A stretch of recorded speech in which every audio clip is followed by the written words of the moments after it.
Alors je vous souhaite ce matin la bienvenue à ceux qui m'écoutent en direct et à ceux qui vont écouter ce message parce qu'on l'envoie sur Internet, et à tous nos frères d'Afrique d'ailleurs, je veux leur souhaiter le meilleur parce qu'ils nous écoutent tous les jeudis. Je leur envoie les messages et tous les jeudis, ils se réunissent pour écouter le même enseignement que je vous donne ici, alors que mes bien-aimés frères et sœurs africains soient bénis. Voilà, au nom de Jésus-Christ. Alors, ce matin, je vais faire la première partie de l'étude que le Saint-Esprit a touché mon cœur. Et comme titre, j'ai donné « Connaissez-vous la synergie spirituelle ?» J'aurais pu dire aussi comme titre « Expérimentez-vous la synergie spirituelle ?» Vous allez me dire, c'est quoi la synergie spirituelle ? Je vais vous l'expliquer dans ce message, mais ce n'est pas une invention de mon cerveau, c'est écrit noir sur blanc dans la Bible. Et je vous le démontrerai.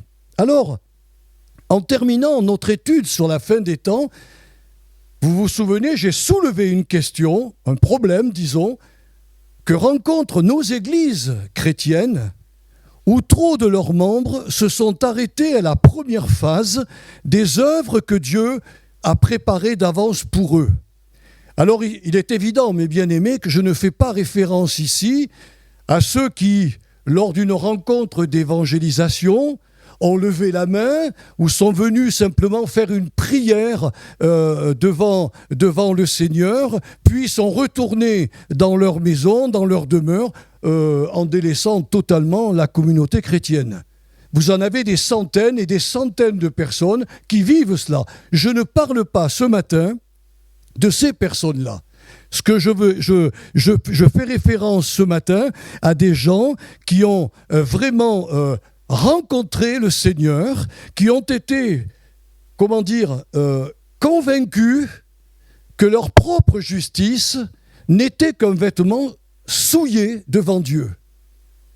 Quand on a connu l'Évangile la première fois, moi quand je suis arrivé à l'Évangile et que j'ai entendu le prédicateur me dire que j'étais un pécheur perdu, que ma propre justice, elle était souillée et que je ne pouvais absolument pas rentrer au ciel, ça m'a touché, bouleversé. Je me suis dit, mais alors, quelle est la réponse ? Il m'a donné la réponse.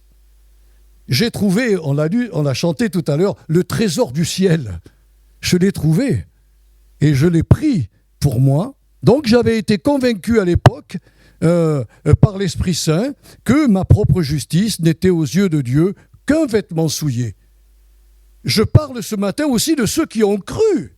Après avoir été convaincus de péché, ils ont cru au sang rédempteur de Jésus pour être pardonnés de tous leurs péchés passés, pour être réconciliés avec leur Père céleste et pour recevoir par pure grâce le salut acquis par le Christ Jésus dans sa vie et dans sa mort. Ça, c'est les points, ce sont les œuvres que Dieu avait préparées d'avance.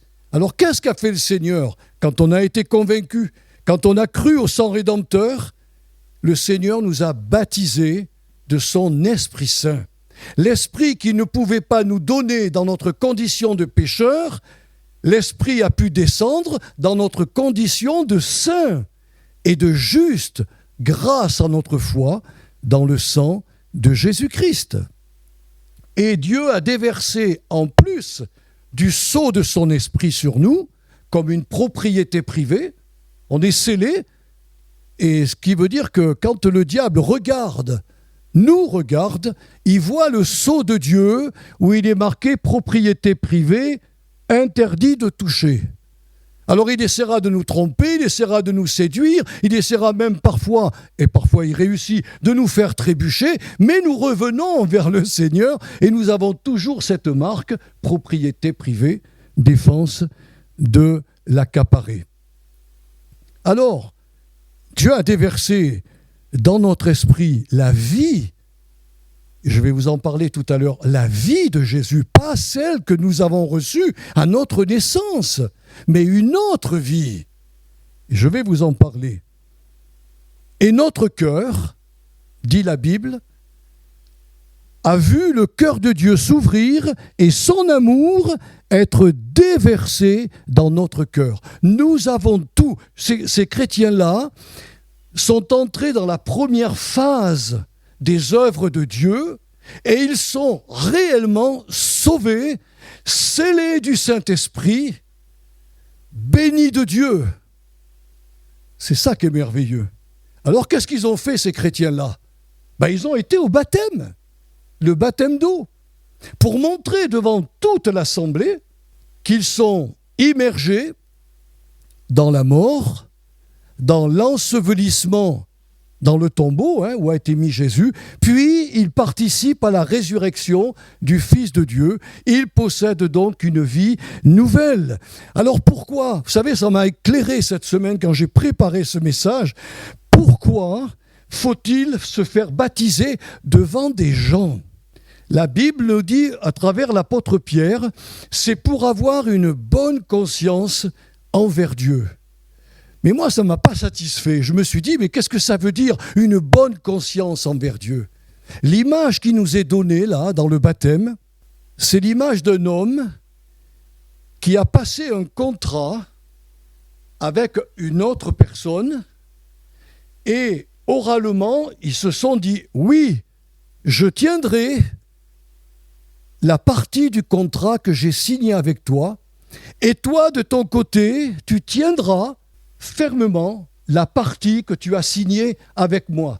Quand nous nous faisons baptiser dans cet état d'esprit devant des témoins, je leur dis, je confesse devant témoins de mener une vie conforme à l'acte symbolique dont j'ai été enseveli. Le baptême, c'est ça. C'est pas simplement de dire je ferai attention de ne pas pécher devant Dieu. C'est je lui dis, Seigneur, accomplis la part de ta promesse envers moi, ce que tu as fait en Jésus, et moi, je confesse devant les hommes que je marcherai dorénavant comme tu le veux et comme me le demande ta parole. Alors vous comprenez bien que ceux qui arrivent pour la première fois dans une église ou dans des rencontres, qui lèvent leurs mains sentimentalement, qui courent vers le prédicateur, ils reçoivent une bénédiction, mais ils rentrent chez eux et vous ne les voyez plus. Vous ne pouvez pas dire que ces gens-là ont accepté Jésus comme sauveur. C'est faux, c'est une illusion. On leur a fait croire qu'ils étaient sauvés, mais c'est du virtuel. Tel que je viens vous décrire, la conversion, c'est ça. Le baptême du Saint-Esprit, Paul l'a écrit noir sur blanc dans les Corinthiens. Vous avez tous été baptisés du Saint-Esprit pour former un seul corps. Écoutez-moi bien, prenons la Bible telle qu'elle parle. Si j'ai été baptisé du Saint-Esprit, c'est pas pour parler en langue ou avoir des dons spirituels. Ça, c'est un cadeau que Dieu me donne. Mais c'est pour m'unir à l'Église, me réunir ensemble avec mes frères et sœurs. C'est comme cela. Alors, la question qui est venue dans mon cœur, et que je vais vous apporter, j'espère, la réponse, alors pourquoi tant de chrétiens s'arrêtent-ils au premier niveau des œuvres de Dieu ?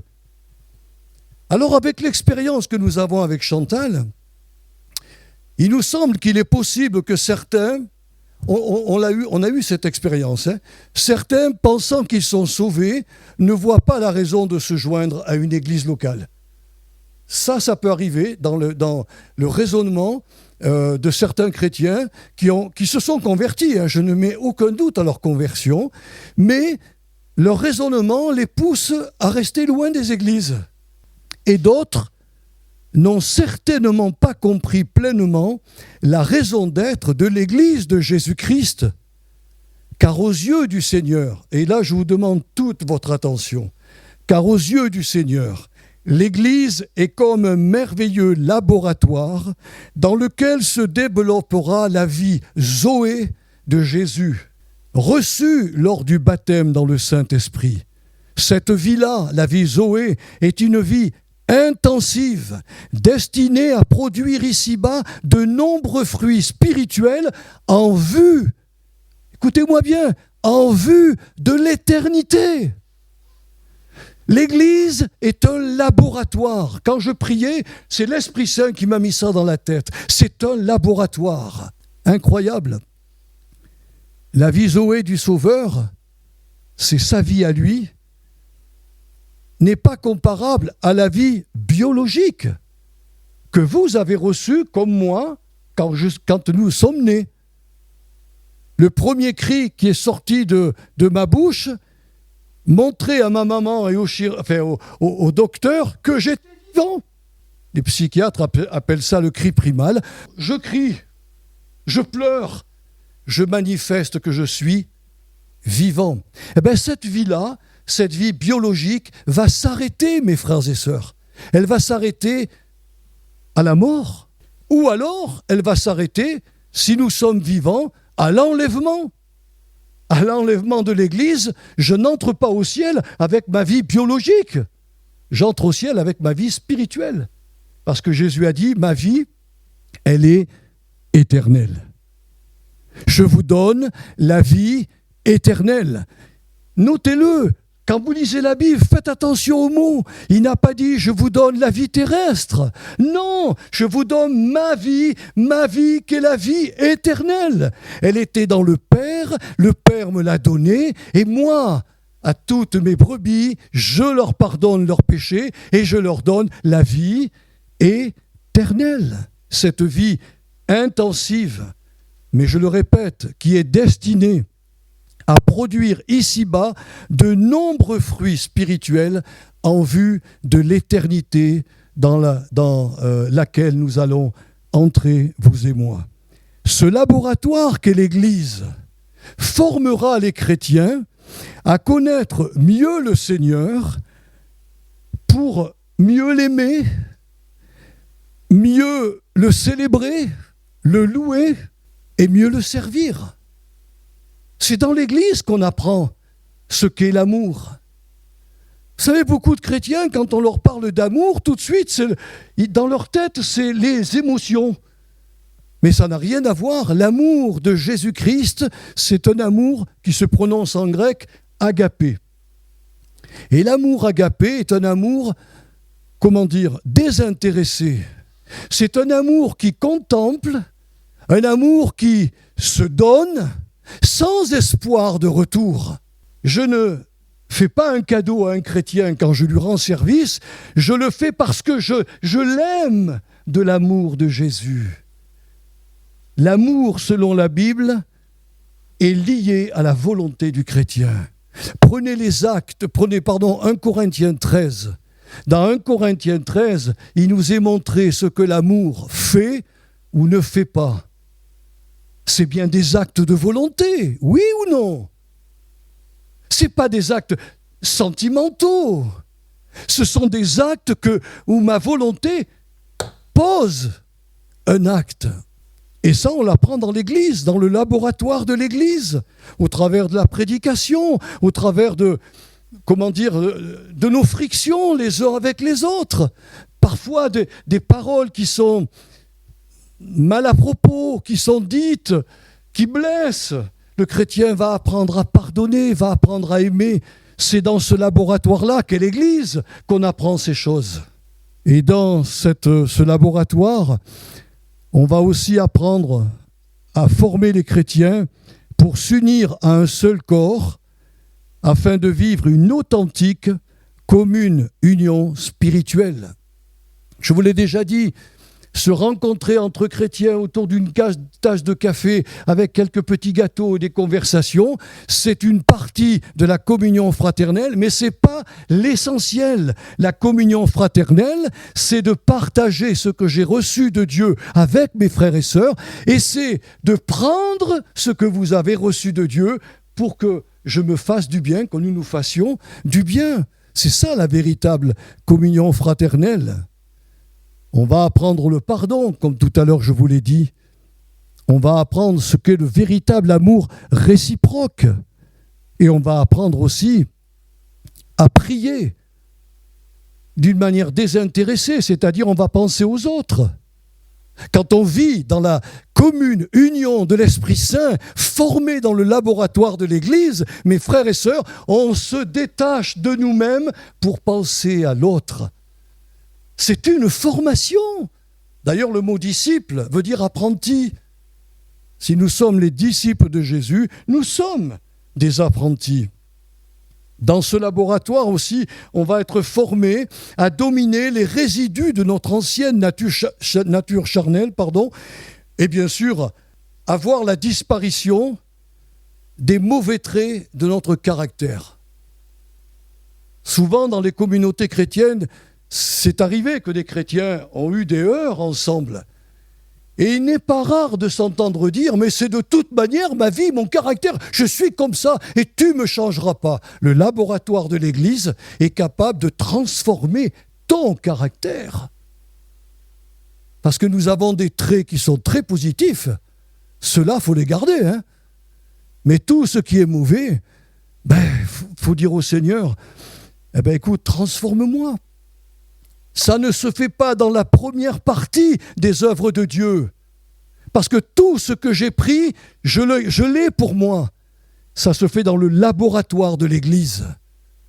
C'est là que je suis formé. Je vais aussi apprendre ma place dans le sacerdoce de mon Église locale en tant que sacrificateur, c'est-à-dire le mot veut dire prêtre et prêtresse. Pour Dieu, avec nos talents naturels. Je dirais peut-être même avant, plutôt avec nos personnes sauvées. Parce que nous sommes, une fois sauvés, je le disais à une chrétienne il n'y a pas très longtemps, je lui disais, quand on est sauvé, nous sommes une bénédiction pour les autres. Et ensuite, il y a des gens qui ont des talents naturels et d'autres qui reçoivent aussi des dons spirituels. Et on va apprendre dans ce laboratoire de l'Église à mettre nos dons en pratique. Je ne suis pas venu prédicateur comme ça.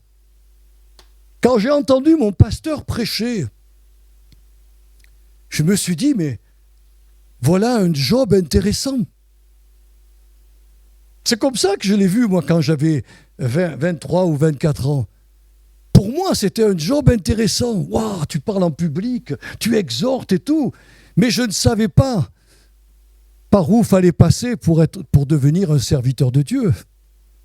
Mais j'ai accepté, dans le laboratoire de l'Église, d'être façonné et formé. Dans ce laboratoire, on va aussi se contenter, apprendre le contentement d'esprit, comme notre frère qui est venu ici nous a montré que nous avons tous des demandes que nous formulons au Seigneur, mais que toutes nos demandes ne sont pas forcément bonnes pour nous. Eh bien, on va apprendre dans ce laboratoire à être satisfait de l'état dans lequel nous sommes. J'ai fait la prière d'un roi qui s'appelait Agur, et ce roi a dit « Ô Dieu, ne me donne ni pauvreté, ni richesse. » En fin de compte, ça veut dire « Donne-moi le contentement de ce que j'ai aujourd'hui. » Un roi, de peur que dans la pauvreté, je ne fasse des actes qui te déplaisent, et que dans la richesse, je m'éloigne de toi. Alors, dans le laboratoire de l'Église, on va apprendre à se contenter de ce que Dieu nous a donné, c'est-à-dire de notre salaire, de notre retraite, de notre pension. Et si le Seigneur ajoute un peu plus à la fin du mois parce qu'on a reçu un héritage ou parce qu'on a été béni d'une autre manière, gloire à Dieu, c'est super. Vraiment. Mais on va apprendre aussi dans ce laboratoire qu'est l'Église, à devenir de bons gestionnaires avec nos biens financiers et matériels pour être un jour aptes à gérer au ciel les biens supérieurs du royaume des cieux. C'est écrit dans Luc 16. Relisez la parabole de Luc 16. Il s'adresse aux pharisiens qui étaient des cupides et des avares. C'était des grippe-sous, les gars. Et Jésus va leur montrer au travers d'un gars qui a mal géré les finances de son maître, il va leur montrer au travers de cette histoire que si un chrétien venait à se rendre compte qu'il a délapidé l'argent de son maître depuis qu'il est converti, alors il a la possibilité de changer d'attitude et de devenir un bon gestionnaire sur la terre, parce que plus tard, on pourra lui remettre les biens du royaume de Dieu. Sinon, on ne pourra pas lui donner dans le ciel les biens du royaume de Dieu. Et enfin, le laboratoire de l'Église va aussi nous former pour devenir concrètement le sel et la lumière du monde auprès de nos familles, de nos amis et de nos contemporains. Tout ça, mes frères et sœurs, tout ça se fait dans la seconde phase qui est le laboratoire de l'Église de Jésus-Christ. Quand on parle d'être formé à l'amour, on prend souvent l'exemple du torrent. On est en montagne là. Vous allez en montagne et vous regardez les pierres qui ont été polies dans les torrents. Pourquoi ont-elles été polies ? Parce que dans le torrent, elles se sont rencontrées et elles se sont frottées les unes aux autres et elles se sont arrondies. C'est exactement ce que le laboratoire de l'Église va réaliser dans chacune de nos vies. Il y en a qui sont très dociles, qui sont très malléables, qui sont très bienveillants, et puis il y en a d'autres, c'est des bombes, des caractères difficiles. Ben oui, il faut faire avec, hein. C'est pour ça que l'amour entre en question, et l'amour ne tient pas compte de ces petites réflexions. Voilà. L'amour va au-delà. Mais ça s'apprend dans le laboratoire de l'Église. Et c'est le rôle des serviteurs de Dieu de former, de donner la parole qui forme. J'espère que ce matin, vous comprenez qu'il y a deux phases dans les œuvres que Dieu a préparées d'avance pour nous. Les premières œuvres sont réunies dans la conversion et le baptême, et les autres œuvres sont réunies dans le laboratoire de l'Église. Si vous comprenez ça, vous avancez avec rapidité dans le royaume de Dieu. C'est pourquoi les chrétiens qui se sont arrêtés au baptême d'eau ressemblent étrangement à Térac. Térac, c'était le père d'Abraham, qui, au lieu de continuer son voyage vers le pays de Canaan, il s'est arrêté à Haran ou à Charan, ça dépend comment on le traduit, mais sans jamais avoir goûté aux bénédictions du pays de Canaan. Les chrétiens qui sont sauvés, je ne veux pas nier leur salut, parce que je crois qu'il y a une protection sur leur vie, mais qui n'ont pas la lumière, ou qui considèrent l'Église comme étant un endroit qui nous fatigue, et qui restent en dehors des communautés, ne goûteront jamais, vous m'entendez, c'est pas moi qui le dis, c'est la Bible, ne goûteront jamais aux bénédictions de Canaan, c'est-à-dire de la cité de Dieu, la cité céleste. L'apôtre Paul, au cours de son ministère, rencontra quelques chrétiens corinthiens qui s'étaient malheureusement arrêtés, eux aussi, à la première phase des œuvres de Dieu. Et voici ce qu'il va leur dire. Je vous donne la référence pour ceux qui prennent des notes. 1 Corinthiens 4, verset 8. Vous voulez que je vous lise la phrase qu'il a prononcée sur de tels chrétiens ? Déjà vous êtes rassasiés, déjà vous êtes riches, et sans nous, vous avez commencé à régner. Mais oui, mes frères et sœurs, c'est un langage ironique qu'il a employé envers ces gens parce qu'il souhaitait qu'il y ait un sursaut spirituel dans leur vie, car manifestement, ces chrétiens-là s'étaient trompés d'époque, puisqu'ils restaient figés dans leur faux raisonnement, au lieu de se laisser former en épouse dans le laboratoire de l'Église, pour porter les fruits de son esprit, grandir dans la foi et l'amour et être utile aux autres membres de la communauté. 1 Corinthiens 4, versets 8 à 13. Vous êtes devenu un membre actif, c'est Dieu qui l'a décidé. Mais comme il ne viole absolument pas la volonté de personne, il y a des chrétiens qui, malgré qu'ils sachent cela, restent en dehors de cette seconde phase. Et le Seigneur leur dira un jour, je vous l'avais expliqué, au travers de son tribunal, on va être scanné par les yeux du Seigneur qui est un feu Et il y en a certains qui vont traverser qu'avec le salut. Ils se retourneront et diront, mais Seigneur, oui, tu n'as rien produit. Tu étais en dehors de mon laboratoire. Tu n'as pas voulu te soumettre à rentrer dans l'église. Tu as pensé que tu en savais trop.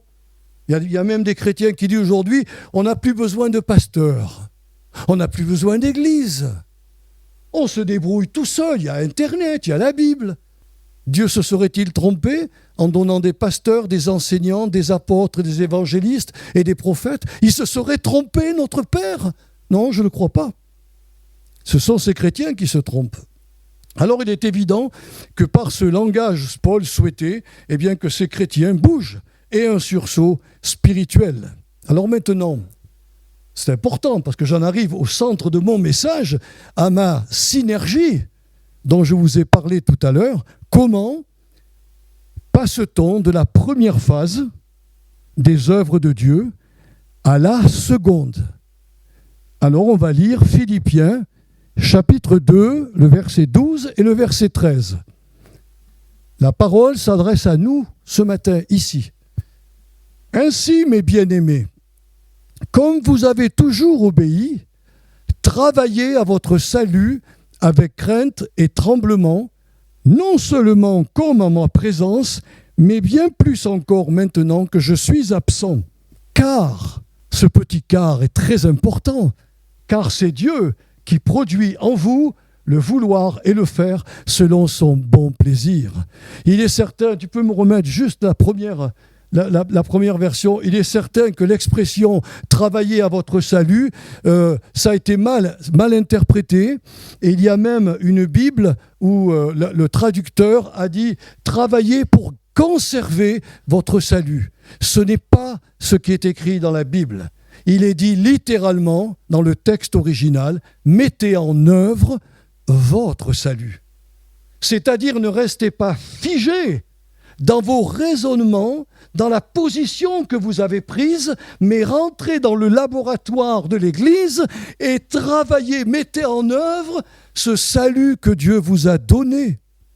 Paul montre aux Philippiens que toutes leurs peurs disparaîtront s'ils comprennent et pratiquent la synergie spirituelle qui, dans son sens originel, qui se prononce synergia, comporte, alors là, écoutez-moi bien, parce que c'est la clé de ce message.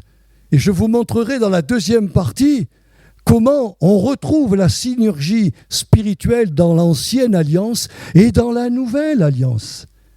Donc ce mot, dans le texte original, signifie, ou plutôt comporte l'idée d'une association de personnes participant à la réalisation du plan divin. C'est une association de personnes, c'est-à-dire vous, chrétiens, et la personne du Saint-Esprit. Vous comprenez? Ça devient un peu plus clair? Une association de personnes qui s'associent ensemble vont déclencher la synergie spirituelle de Dieu. Et toutes les œuvres qu'il a préparées d'avance pour vous s'accompliront à travers vous. Mais en réalité, ce n'est pas nous qui les accomplirons, c'est lui. C'est incroyable. Alors je vous donne un exemple. Il vaut ce qu'il vaut, mais vous allez comprendre. Si par exemple un chrétien décide de travailler seul dans l'œuvre du Seigneur, il n'aura pas beaucoup de succès. Même s'il associe à son travail un autre chrétien, leurs efforts communs ne seront pas forcément à la hauteur de leur espérance. Mais si ces deux chrétiens décident de travailler avec la personne du Saint-Esprit, leur travail sera couronné de succès en raison de cette union tridimensionnelle où Dieu produira en eux le vouloir. Le mot vouloir veut dire déclencher ses désirs. Donc, il créera dans nos désirs ses désirs et il produira aussi le faire, c'est-à-dire il mettra, c'est le verbe produire dans le texte grec, c'est le mot synergie. Le verbe produire en grec, c'est le mot synergie. Ce qui veut dire que si moi je fais ce qu'il faut, Dieu fera le reste. Autrement dit, mes frères et sœurs, Si nous bougeons en obéissant à ce que le Seigneur nous demande dans sa parole, pas en raisonnant, pas en discutant, pas en étant incrédule par rapport à ce que Dieu demande, mais si nous bougeons nous-mêmes. L'apôtre Jacques a écrit quelque chose qui devrait nous parler. Approchez-vous de Dieu et il s'approchera de vous. Mais si vous ne vous approchez pas, qu'est-ce qui se passe? Il ne s'approchera pas de vous. Il a la force, il a la puissance, il a l'énergie de transformer nos vies, de nous façonner dans le laboratoire de son Église, mais je dois bouger en premier. Donc si nous bougeons et obéissons à ce que le Seigneur nous demande dans sa parole, le Saint-Esprit bougera aussi et accomplira à travers nous toutes les œuvres que notre Père avait préparées pour nous. Alors mes frères et sœurs, en terminant ce message ce matin, cette première partie, nous ne sommes pas, nous chrétiens, des fatalistes, croyant que Dieu doit tout accomplir en nous sans le concours de notre volonté. La parole de Dieu nous parle que nous devons être transformés pendant notre passage sur la terre. Mais si je ne veux pas être transformé, si je m'oppose à la transformation du Saint-Esprit, je ne serai pas transformé. Et l'objectif de Dieu nous dira dans l'éternité, tu as cru dans le salut de mon fils, ça je te le garde, c'est gratuit, je ne te redemande rien. Mais je suis peiné de voir que tu as passé toute ta vie en dehors de mon laboratoire, parce que tu vivais comme les fatalistes.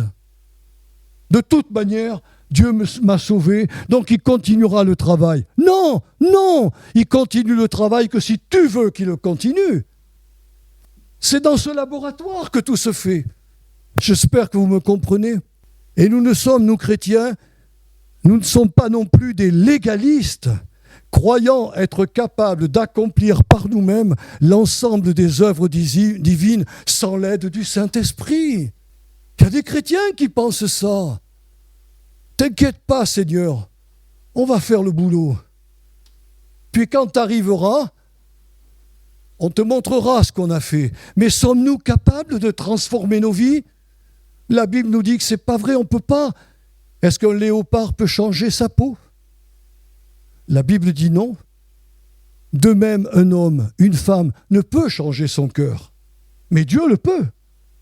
Si cet homme ou cette femme dit oui au Seigneur, oui Seigneur, il y a une deuxième phase dans tes œuvres, je veux y rentrer, parce que j'ai compris, et j'espère que je vous ai montré et convaincu que notre Église, comme toutes les autres églises, sont des laboratoires.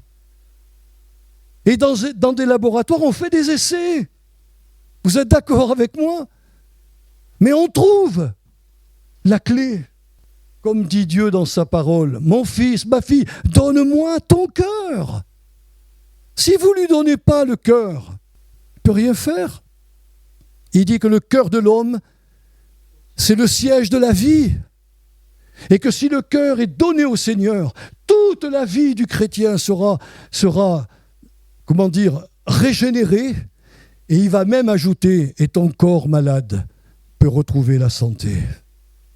Tous tes os à l'intérieur vont retrouver une vitalité par la synergie de Dieu qui passera au travers de toi. Mais cette synergie, elle ne vient que si tu es d'accord. Je vous donne un exemple, je termine avec ça. Pourquoi le Seigneur a-t-il dit à ses apôtres, restez à Jérusalem, surtout ne partez pas évangéliser, n'allez pas prononcer la parole de Dieu avant que vous n'ayez reçu le Saint-Esprit. Ils ont dit, est-ce que c'est dans ce moment-là que tu vas rétablir le royaume d'Israël? Et le Seigneur dit non. Ce n'est pas à vous à connaître les temps et les moments que Dieu a fixés de sa propre autorité. Mais vous allez recevoir une puissance, la synergie de Dieu. Cette puissance-là va vous accompagner quand vous allez partir. Et c'est elle qui fera le boulot. En vous et au travers vous. Alors qu'est-ce que firent les apôtres quand Jésus est parti? Il est dit qu'ils allèrent de lieu en lieu prêchant la bonne nouvelle. Et que se passa-t-il quand ils ont fait le premier pas? Et le Seigneur travaillait à travers eux et accomplissait des conversions, des miracles et des prodiges. Ils ont bougé, Dieu a bougé. Ils ont parlé, Dieu a confirmé. Vous comprenez comment ça fonctionne? Mais les apôtres, et je termine avec ça, faisaient partie des églises. L'apôtre Paul, quand il s'est converti, il a été à Antioche et il a fait partie de cette communauté. Il savait que c'était un laboratoire pour tous les chrétiens et même pour les prophètes, même pour les apôtres, même pour les évangélistes, même pour les anciens. Ce laboratoire merveilleux que Dieu nous a donné s'appelle l'Église. Et il y a trop de chrétiens, à mon goût, qui se sont arrêtés à la première phase. Parce que dans leur raisonnement, ils se disent « on n'a pas besoin de l'Église ». Il y a des gens qui ont parlé comme ça, qui ont dit « les chrétiens me fatiguent, je n'ai pas envie d'aller au milieu d'eux ». Que c'est dommage. Parce que les bénédictions, Térac, le père d'Abraham, ne les a pas eues. Mais tous ceux qui ont suivi Abraham, le père des croyants, ont été bénis, Et c'est ce que Dieu réserve à tous les chrétiens.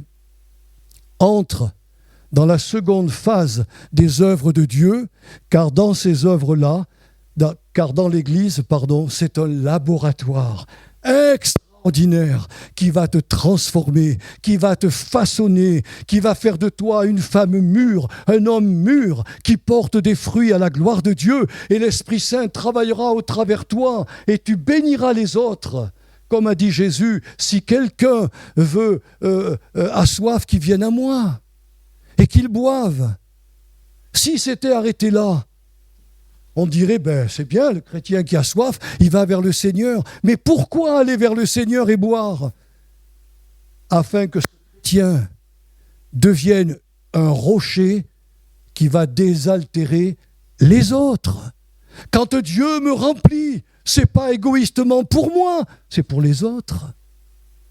Quand il me remplit de messages comme je vous apporte, moi je me réjouis, Je suis devant ça, je dis Seigneur, je découvre, c'est magnifique. Et j'ai dit Seigneur, je vais l'apporter à mes frères et sœurs et que ton esprit leur parle. Ce que j'ai reçu, je vous le donne. Pour que tous ensemble soyons bénis, remplis des fruits de l'esprit, utiles pour le Seigneur. Vous m'avez compris ce matin?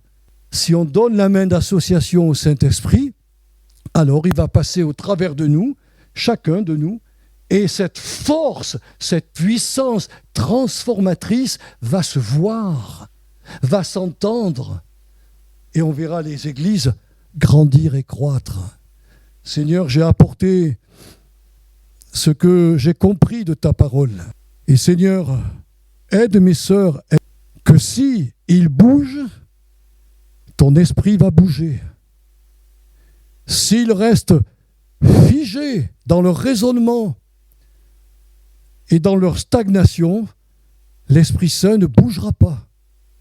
Mais tu as prévu, Seigneur, que par la prédication, l'enseignement, l'amour qui est parlé aux chrétiens, annoncé aux chrétiens, tu as prévu, Seigneur, de passer au travers de nous si on comprend qu'il faut qu'on bouge et qu'on donne la main d'association au Saint-Esprit dans tous les domaines de notre vie.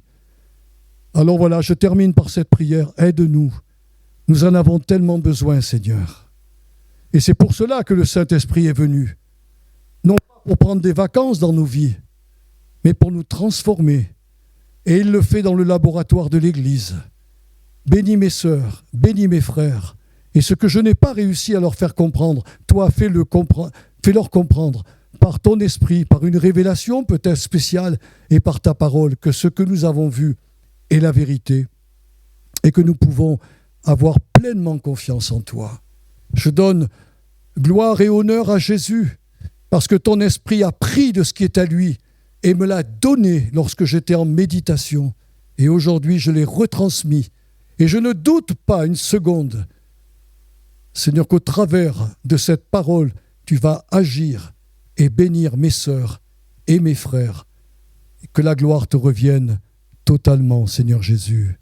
Amen.